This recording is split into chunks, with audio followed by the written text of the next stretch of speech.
আসসালামু আলাইকুম। আজকে হচ্ছে কেমিস্ট্রি সেকেন্ড পেপারের সবথেকে গুরুত্বপূর্ণ এবং কঠিন যে চ্যাপ্টার সেটি হচ্ছে জৈব রসায়ন। সিকিউ বলো কিংবা এমসিকিউ বলো, সবাই কিন্তু এই চ্যাপ্টারটা ভয় পেয়ে থাকে। আজকে আমি হচ্ছে তোমাদের এই চ্যাপ্টারের টাইপ ওয়াইজ এমসিকিউ সলভ করে দেব। তোমার যদি এই চ্যাপ্টারটা সম্পর্কে পূর্ণাঙ্গ ধারণা নাও থাকে, শুধুমাত্র বেসিক যে বিষয়গুলো জানা থাকে, তারপরও কিন্তু তুমি আজকে টাইপ অনুযায়ী যদি এমসিকিউ গুলা সলভ করো, তাহলে কিন্তু তুমি পরীক্ষায় যে এমসিকিউ গুলো আসবে সবগুলাই সমাধান করে দিয়ে আসতে পারবা ইনশাল্লাহ। প্রথমেই টাইপ একটা হচ্ছে সিগমা ও পাই বন্ধন। এখানে সিগমা এবং পাই বন্ধন নির্ণয় করতে হবে। এখানে আমি কয়েকটা কোশ্চেন লিখে রাখছি, এগুলা সলভ করলে হবে। এই আলোকে তোমার পরীক্ষায় আসবে, তুমি এগুলা বুঝলেই ইনশাল্লাহ এখান থেকে যে প্রশ্নই আসুক তুমি সলভ করে দিবা। সিগমা এবং পাই বন্ধন, তোমাকে বিভিন্ন ধরনের যৌগ দেওয়া থাকবে, এলিফ্যাটিক যৌগ কিংবা অ্যারোমেটিক যৌগ। সেখান থেকে তোমাকে বলবে যে সিগমা বন্ধন নির্ণয় করো কিংবা পাই বন্ধন নির্ণয় করো। এই পাই বন্ধনকে এই চিহ্ন দ্বারা প্রকাশ করা হয়। অনেক সময় এই চিহ্নটা থাকবে, যেমন এই প্রশ্নে আছে। পাই বন্ধন কথাটা নাও থাকতে পারে, আবার সিগমা বন্ধন এভাবেও থাকতে পারে। ঠিক আছে, এই জন্য চিহ্নগুলা জেনে রাখবা। প্রথমে যদি আমি পাই বন্ধনে আসি, সেক্ষেত্রে তুমি যদি কোথাও একটা ডাবল বন্ধন দেখো, ঠিক আছে, সেক্ষেত্রে মনে করবা একটা পাই বন্ধন রয়েছে। এবং কোথাও যদি তুমি ট্রিপল বন্ধন দেখো, সেক্ষেত্রে তুমি মনে করবা এখানে দুইটা পাই বন্ধন রয়েছে। দেখো, তোমাকে কিন্তু অনেক কিছু শেখার দরকার নেই, তুমি জাস্ট এই যে বক্সের ভিতরের যে যেটা আমি লিখে রাখছি বক্সের ভিতরে, এটাই মনে রাখবা, তাহলে হবে যে ডাবল বন্ড দেখলে একটা পাই বন্ধন রয়েছে এবং ট্রিপল বন্ড দেখলে দুইটা পাই বন্ধন রয়েছে। যেহেতু জৈব যৌগ এমনিতেই অনেক কঠিন, সুতরাং সহজ করে বোঝানোর চেষ্টা করব। তুমি যদি এই বক্সটা বুঝে থাকো, তাহলে আমরা যদি প্রথম প্রশ্নটা সলভ করি, সেক্ষেত্রে দেখো এখানে কিন্তু বলছে এই যৌগটিতে মোট পাই বন্ধনের সংখ্যা। সেক্ষেত্রে আমি দেখো বক্সে কিন্তু লিখে রাখছি যে দুইটা দুইটা বন্ধন থাকলে একটা পাই বন্ধন, তিনটা থাকলে দুইটা পাই বন্ধন। তাহলে এখানে যদি আমরা যৌগটা দেখি, তাহলে এই যে এখানে কিন্তু একটা ডাবল বন্ড রয়েছে, এই যে দুইটা ডাবল বন্ড রয়েছে, আর এইদিকে কিন্তু নেই। তোমার মনে হতে পারে যে তুমি তাড়াহুড়াতে মনে করতে পারো যে আচ্ছা এখানে ডাবল বন্ড, এখানে ডাবল বন্ড, এদিকে মনে হয় ডাবল বন্ড নেই। কিন্তু এই যে এখানে দেখো, এখানে কিন্তু ডাবল বন্ড রয়েছে। কেমনে? কার্বনের হচ্ছে চারটা হাত, এই যে একটা হচ্ছে এই উপর দিকে রয়েছে, এই দিকে মনে করো একটা হাইড্রোজেন এবং অক্সিজেনের সাথে কিন্তু এখানে ডাবল বন্ড হিসেবে যুক্ত। এই যে অক্সিজেন কার্বনের সাথে কিন্তু এই যে ডাবল বন্ড দ্বারা যুক্ত।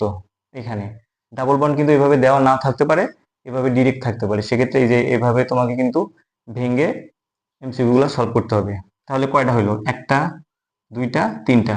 তাহলে এখানে পাই বন্ধন সংখ্যা কত? তাহলে এখানে পাই বন্ধন সংখ্যা হচ্ছে তিনটা। ঠিক আছে, সহজ। জাস্ট তুমি যৌগটা ভালোভাবে খেয়াল করবা, তাড়াহুড়া না করে, তাহলেই হবে। তাহলে এখানে পাই বন্ধন কয়টা? তিনটা।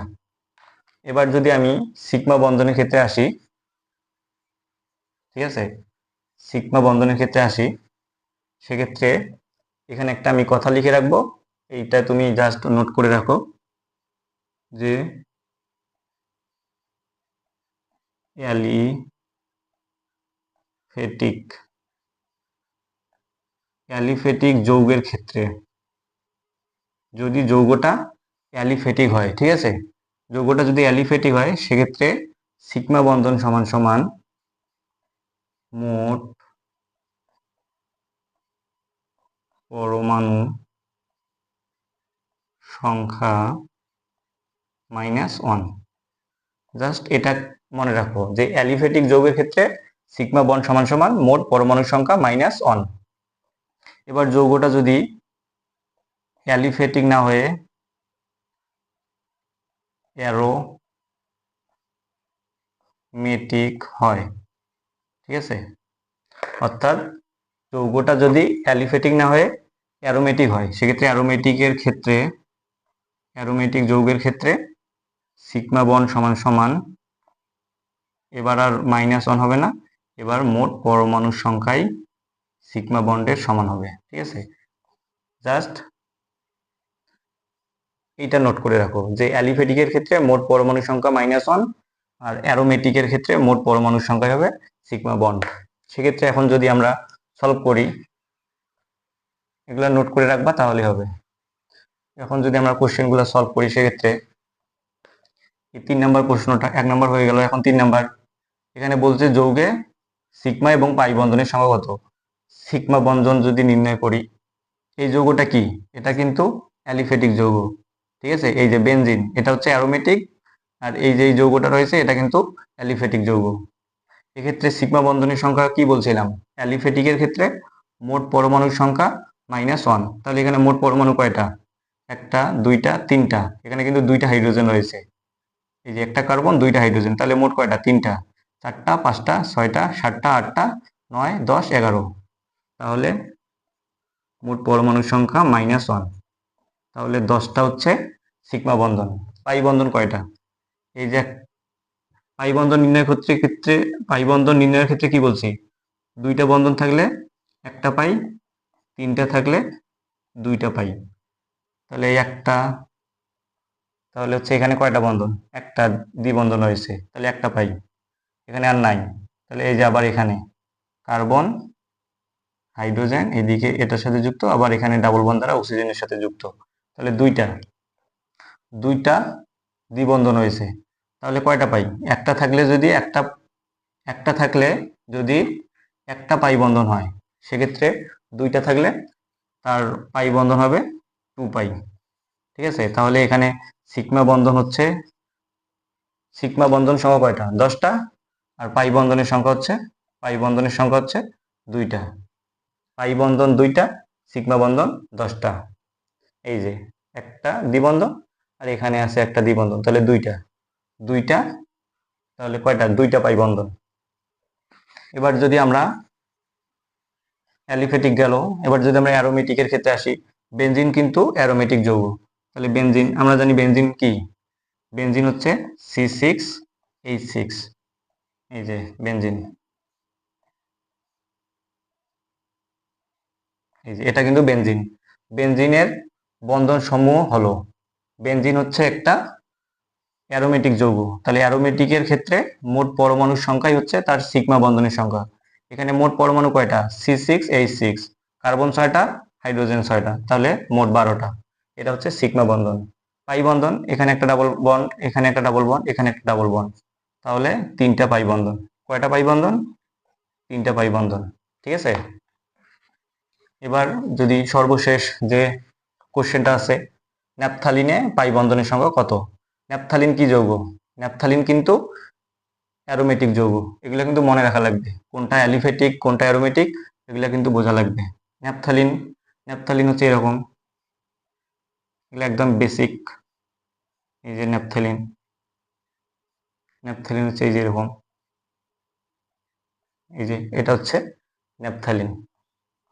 তাহলে এখানে বলছে পাই বন্ধনের সংখ্যা, আমরা যা কি জানি পাই বন্ধন, তাহলে এই যে এখানে দ্বিবন্ধন রয়েছে, তাহলে একটা পাই, এখানে দ্বিবন্ধন রয়েছে 2টা পাই, এখানে দ্বিবন্ধন রয়েছে 3টা পাই, এখানে দ্বিবন্ধন রয়েছে 4টা পাই, এখানে দ্বিবন্ধন রয়েছে 5টা পাই, তাহলে 5টি পাই বন্ধন সংখ্যা কয়টি, পাই বন্ধন 5টি, ঠিক আছে। জাস্ট একটু একটু জাস্ট ওই যে প্রথমে যে বক্সে লিখে রাখছি ওগুলা জাস্ট একটু মুখস্থ করলেই এগুলা কোনো ব্যাপারই না। চলো নেক্সট টাইপে যাই। এখন হচ্ছে টাইপ 2। টাইপ 2টা হচ্ছে জৈব যৌগের সংকরণ, ঠিক আছে। এটা কিন্তু অনেক সহজ একটা টাইপ এবং খুবই গুরুত্বপূর্ণ। এখানে আমি কয়েকটা জিনিস লিখে দিচ্ছি, তুমি যদি ডাবল বন্ড অর্থাৎ একক বন্ড দেখো, সেক্ষেত্রে মনে করবা যৌগটা হচ্ছে sp3 সংকরিত। যদি ডাবল বন্ড দেখো সেক্ষেত্রে sp2 সংকরিত। যদি ট্রিপল বন্ড দেখো সেক্ষেত্রে sp সংকরিত। জাস্ট এই বক্সটা খাতায় নোট করে নাও। অর্থাৎ যদি তুমি একক বন্ধন দেখো সেক্ষেত্রে sp3, ডাবল বন্ড দেখলে sp2 এবং ট্রিপল বন্ড দেখলে sp। জাস্ট এইটুক মনে রাখলেই হবে। এখন যদি আমরা কোশ্চেনগুলো সলভ করি সেক্ষেত্রে এখানে কি বলছে, কার্বনিল মূলকের কার্বন পরমাণুতে কোন সংকরণ ঘটে। কার্বনিল মূলকের কার্বন পরমাণুতে কোন সংকরণ ঘটে। এবার এই যে কার্বনিল পরমাণু, তাহলে আমরা কার্বনিলের সংকেত কি জানি, ডাবল বন্ড ও, এদিকে দুইটা হাত এবং সি ডাবল বন্ড ও, এটা হচ্ছে কার্বনিল মূলক। এবার কার্বনিল মূলকের এখানে আছে ডাবল বন্ড, সেক্ষেত্রে ডাবল বন্ড হলে কি sp2, তাহলে কার্বন পরমাণুর কার্বনিল মূলকের কার্বন পরমাণুতে কোন সংকরণ ঘটে? sp2 সংকরণ ঘটে। এবার তোমাকে যদি কার্বনিল মূলক না বলে ফর্মালডিহাইড বলতো, ফর্মালডিহাইড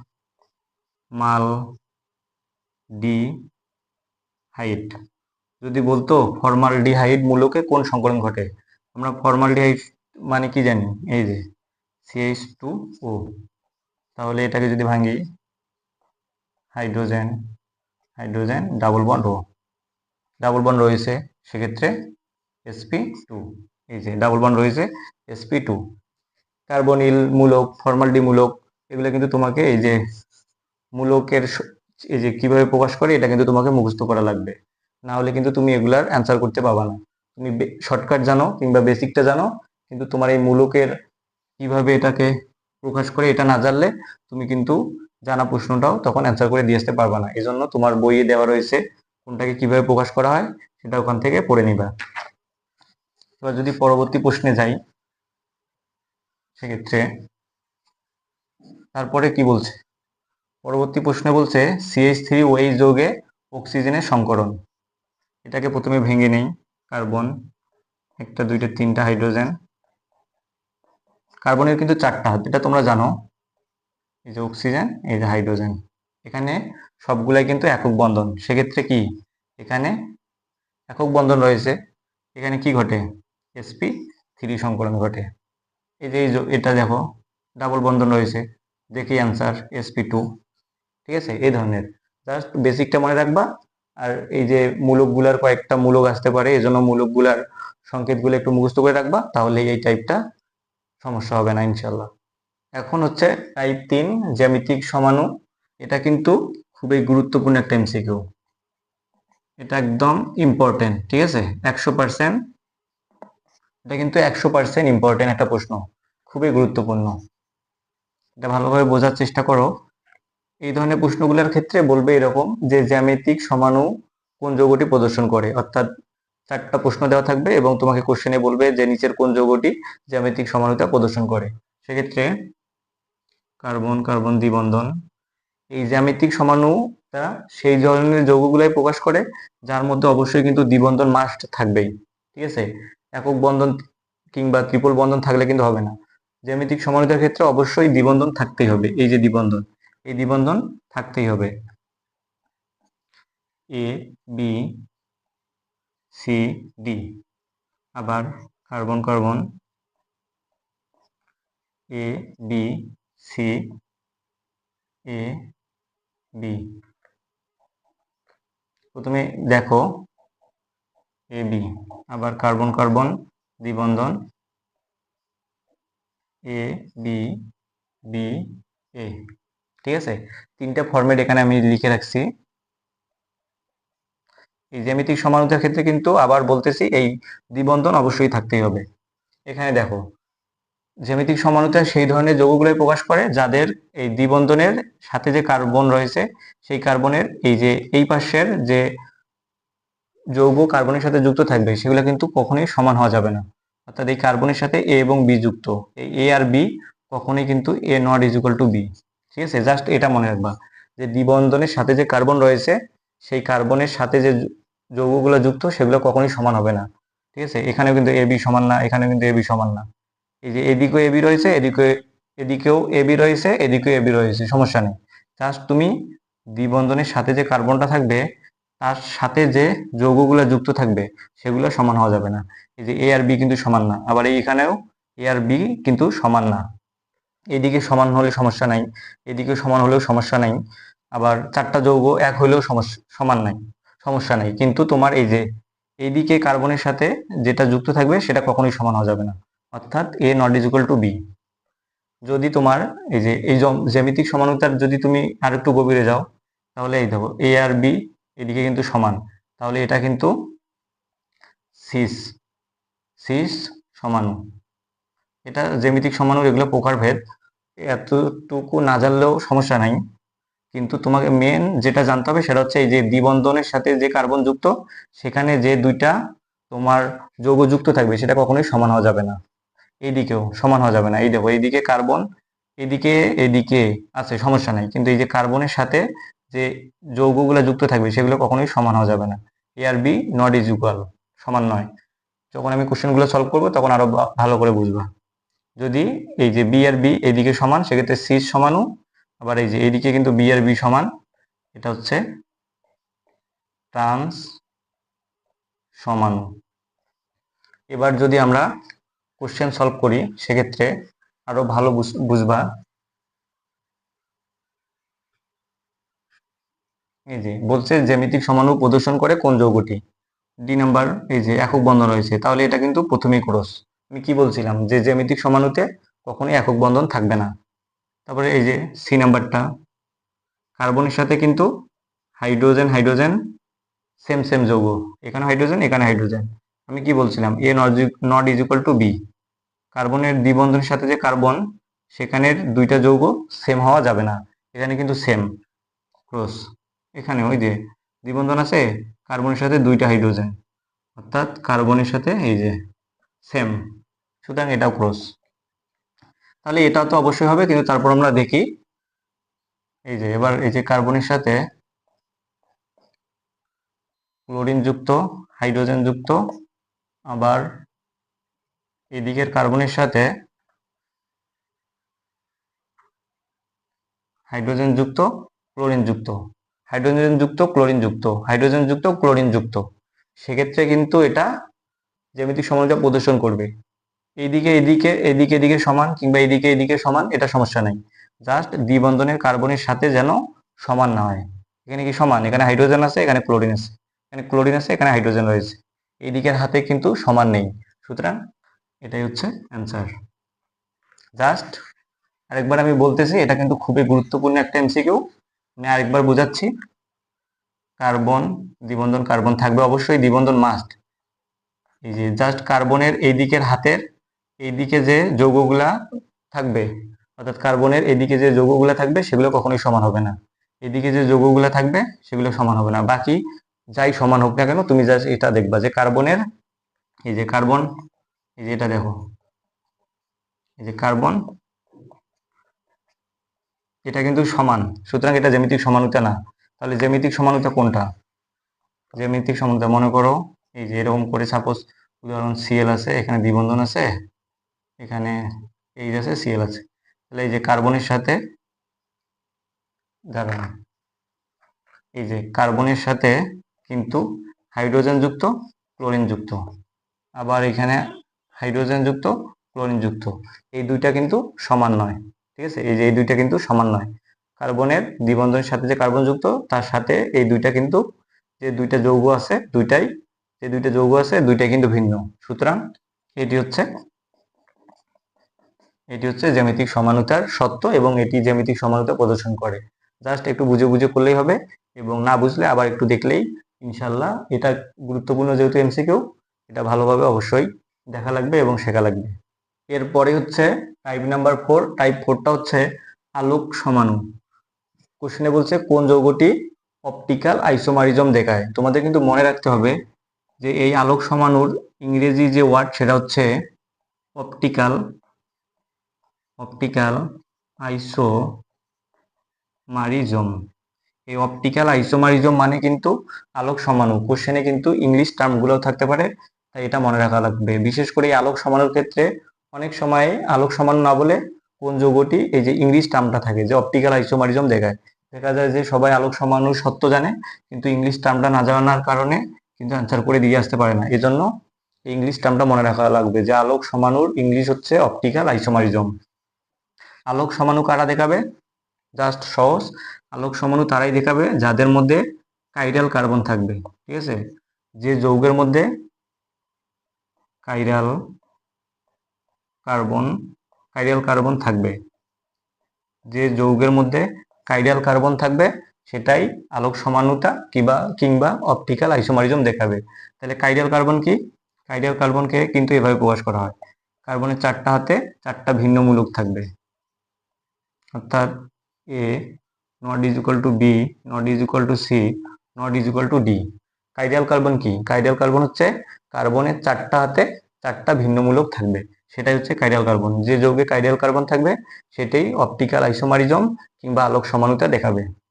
এবার যদি আমরা চেক করি, জাস্ট এটা মনে রাখবা যে কাইডিয়াল কার্বনের কিন্তু চারটা হাতে ভিন্ন মূলক থাকবে, কার্বনের এ বি সি ডি সমান হবে না, চারটা হাতে চারটা ভিন্ন মূলক।